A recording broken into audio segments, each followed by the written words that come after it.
Good morning. Good morning, Wilgrams and Pilgrims. Good morning, Wilgrams and Pilgrims. This is Dave Hall, Camino Coach Dave, with another morning update. Thought we'd do something a little different today. I'm in my apartment right across from Summerfest, one of the largest music festivals in the world, here in downtown Milwaukee. And gonna read you a Substack article, my latest article, and thought it would be fun since the article is about live music to do some live music. So that's a good way to start the day, doing some live music. Yeah, let's try it.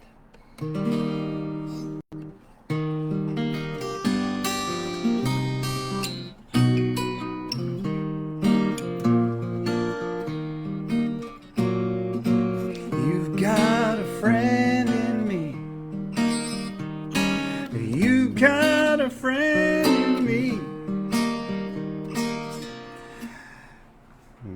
When the road looks rough ahead and you're miles and miles from your next albergue's bed, you just remember what this old pilgrim said. You got a friend in me. You've got a friend in me.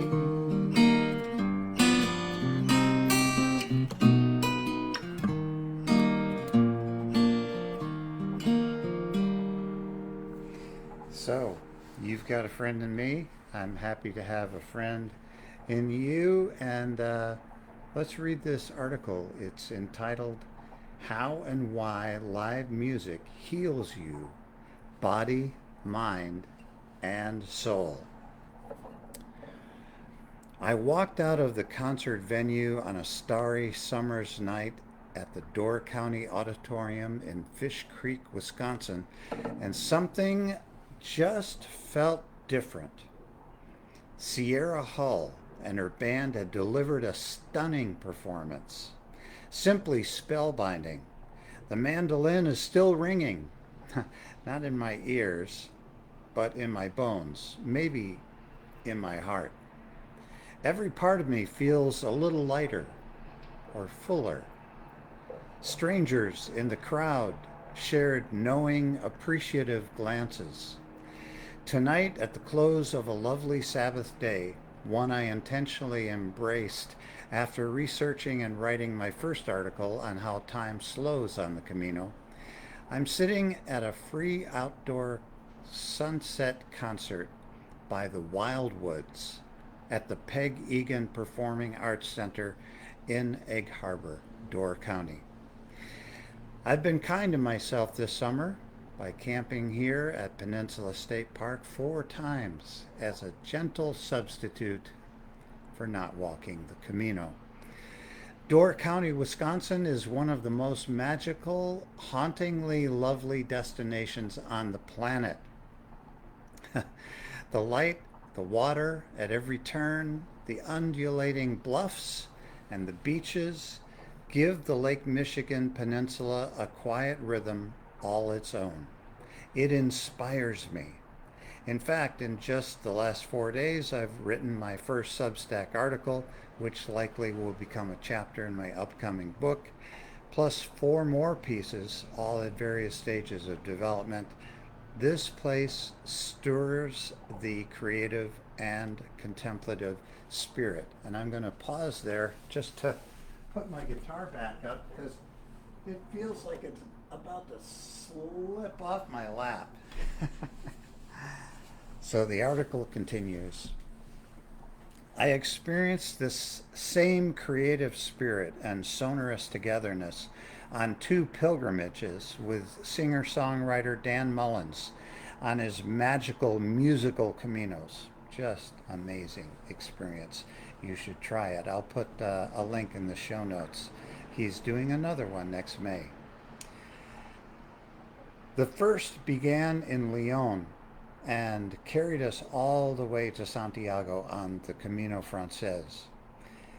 I was privileged to serve as a traveling hospitalero while Simon Byrne and Andy Holloway filmed what would later become the documentary Somewhere Along the Way, currently awaiting distribution. Each night, Dan would give a concert, sometimes in 11th century Templar castles, ancient wine cellars, or on patios overlooking the breathtaking Galician landscape. Those evenings of music, shared meals, and dancing under the stars created a powerful sense of community that perfectly embodied everything I discovered in researching and writing this piece. My curiosity led me to ask why live music lands so deeply. I discovered that recent science is beginning to map the precise ways live music engages our bodies, brains, and social wiring in ways that enlarged my sense of awe and appreciation. The research also hints at something larger. In a world racing toward AI generated content, robotic performers, and hyper realistic simulations, the irreplaceable value of live, co present human performance is destined to grow dramatically. The body responds differently when the musician is in the room. And I saw this so many times on the Camino de Santiago walking with Dan Mullins because every night he would give a concert.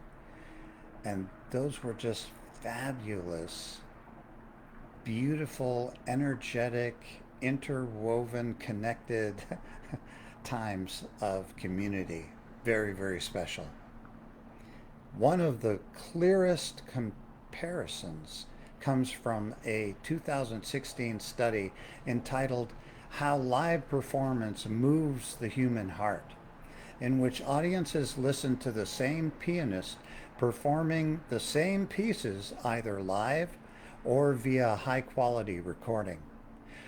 Only in the live condition did listeners' heart rates rise and fall in sync with the music's tempo. Think of that.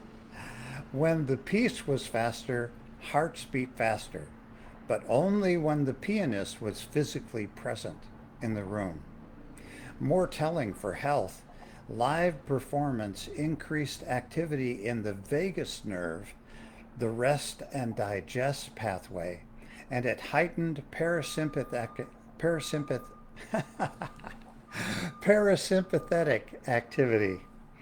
In simple terms, sharing the moment with a real performer nudged the audience's nervous systems toward greater calm rather than stress, even while emotional engagement stayed high.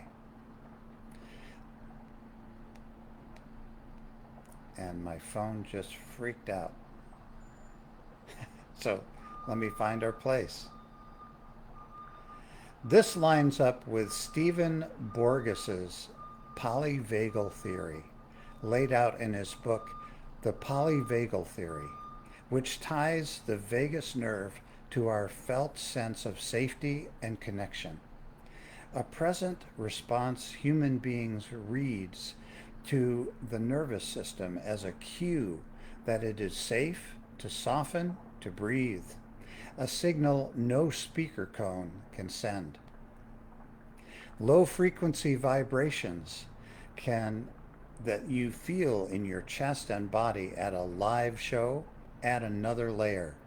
Good speakers can move air, but they rarely engage the full somatosensory system.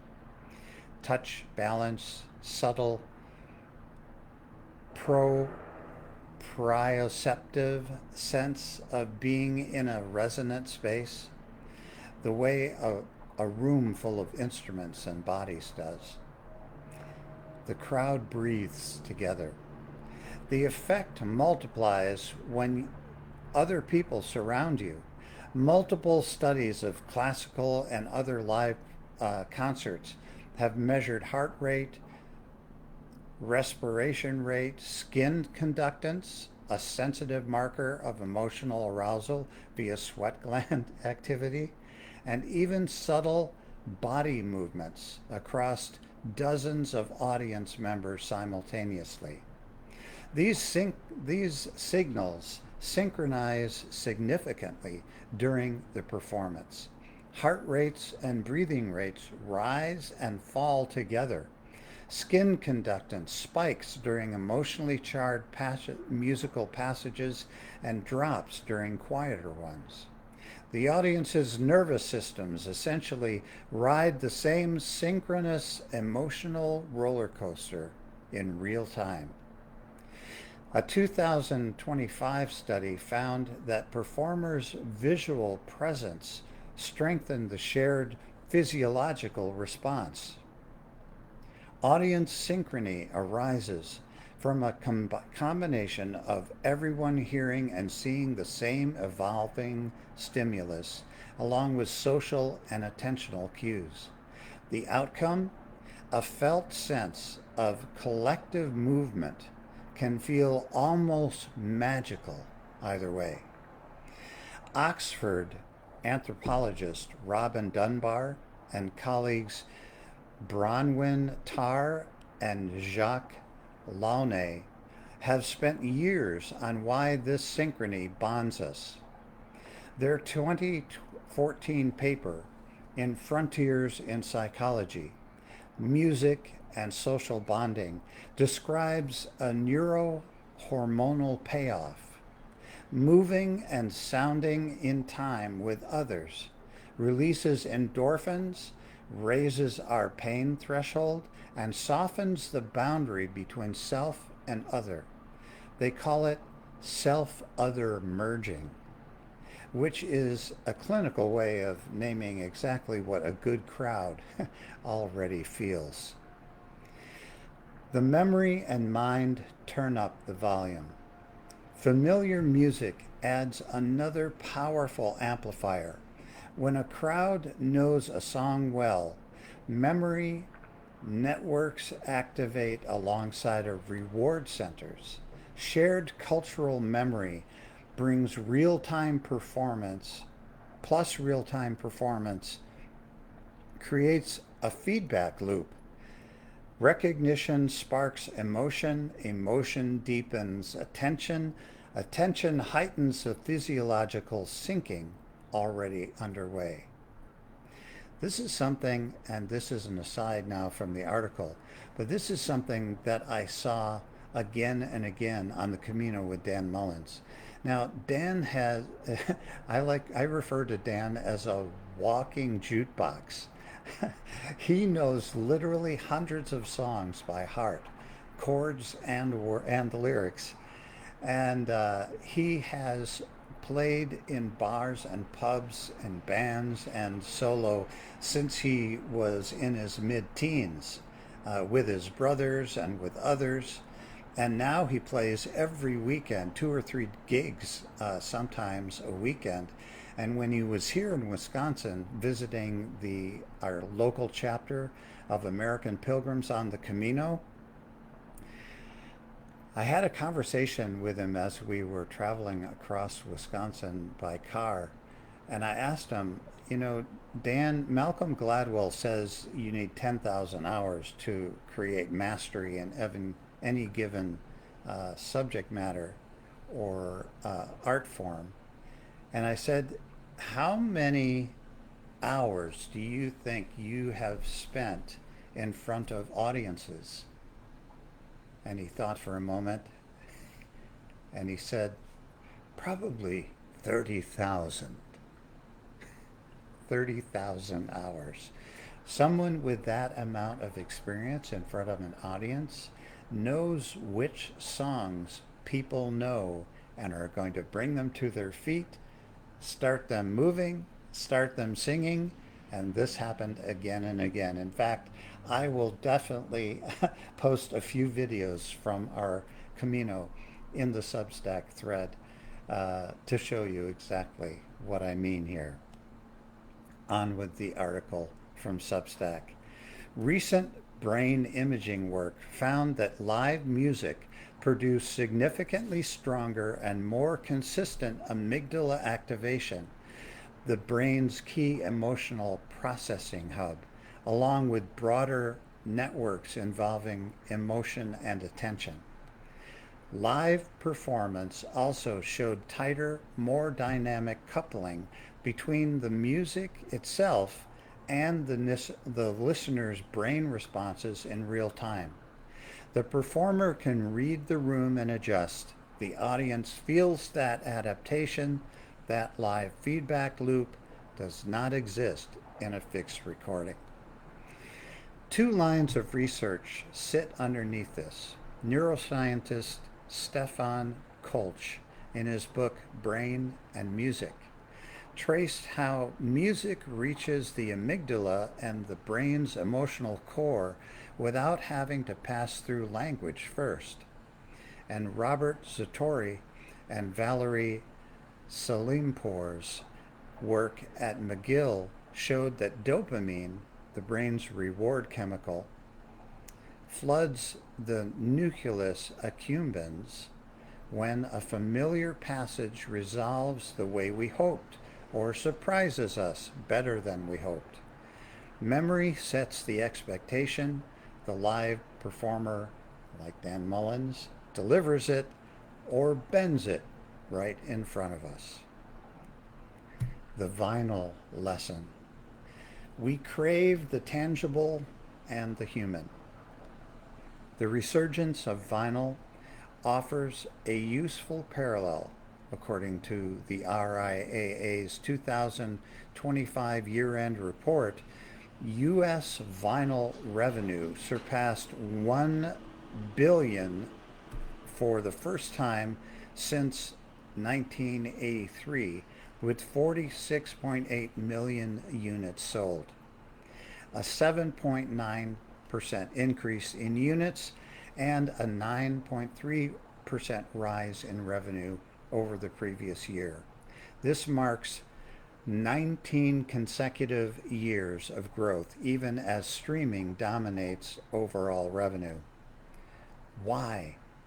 In an era of frictionless, intangible, algorithm-centered, curated access, people are paying for ritual, ownership, artwork you can hold, liner notes, and the deliberate act of listening.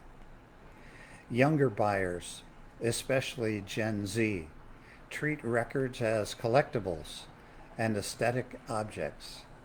The more our musical lives become digital and on demand, the more the physical imperfect you had to be there format gained cultural cachet. And I'm going to grab two items here as an illustration of what I mean.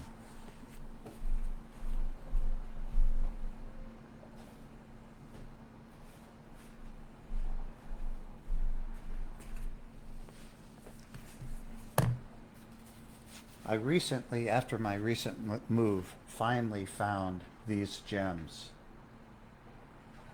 Cat Stevens. And somewhere I have a beautiful rendition of this photograph in my artwork collections that I drew in high school. This is a college concert that I have a solo on, and T for the Tillerman. These are precious possessions, and I'm so glad that I refound them when I made this recent move.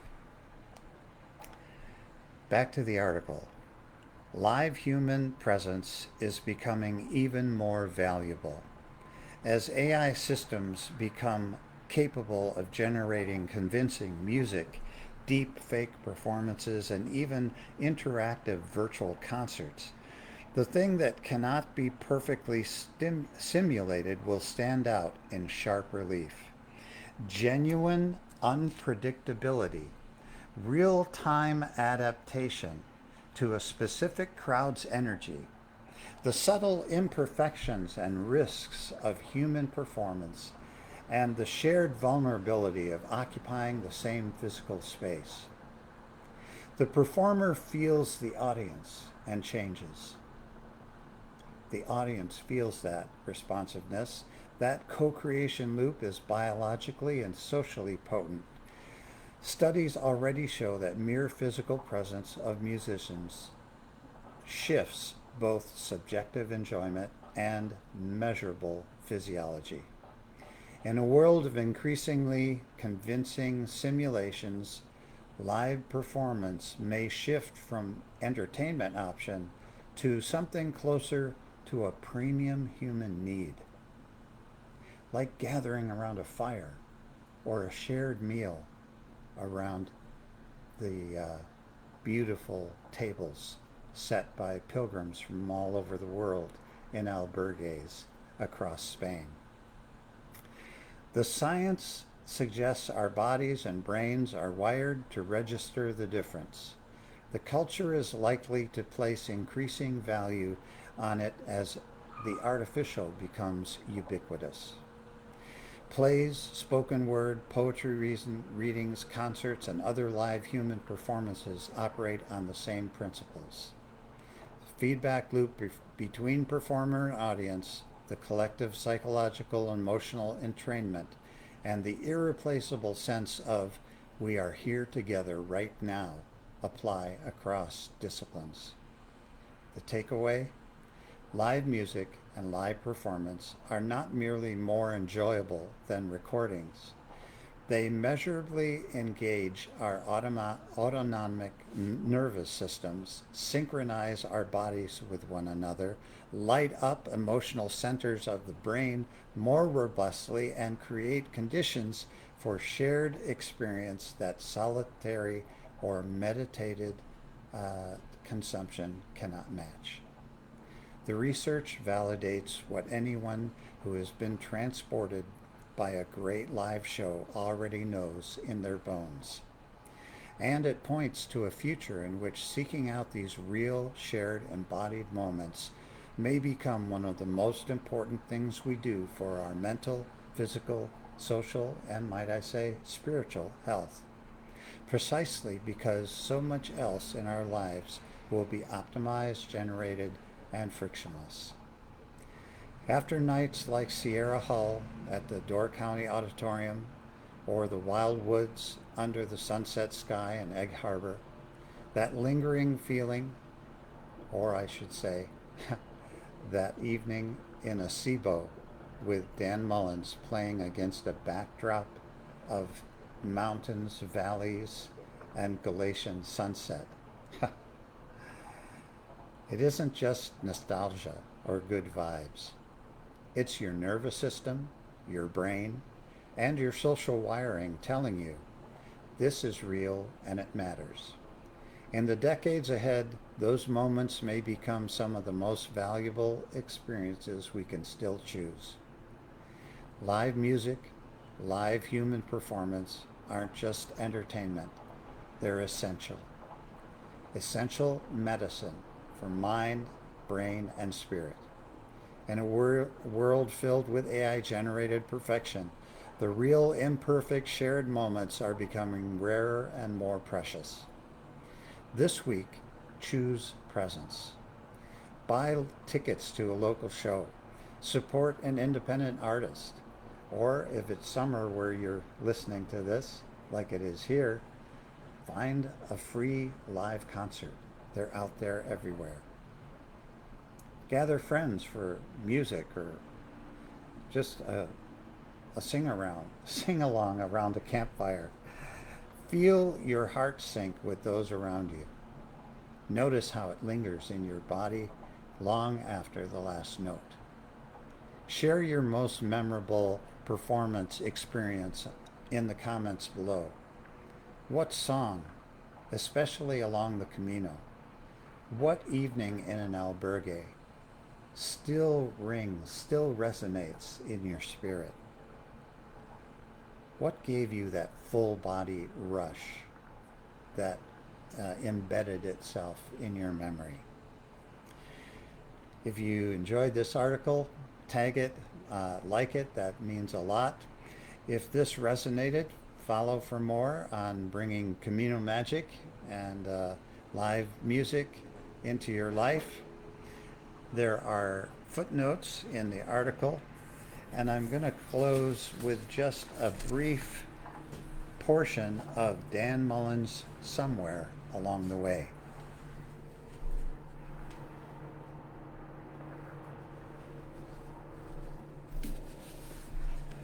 This is a song that's become a Camino favorite, not just on the Camino, but literally around the globe.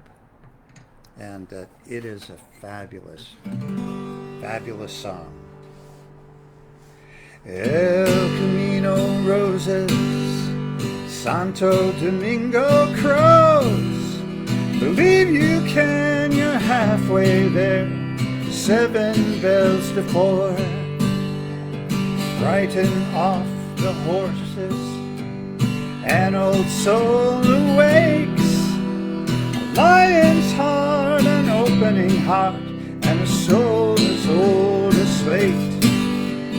Somewhere along the way, somewhere along the way, I hope you find what you're looking for. Somewhere along the way. I hope what you find what you're looking for, and I hope some of what you will look for soon is live music performance.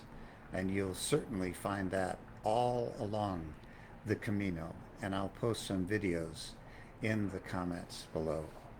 Love to hear from you and your special musical Camino moment. All the blessings and grace and peace to you. Buen Camino.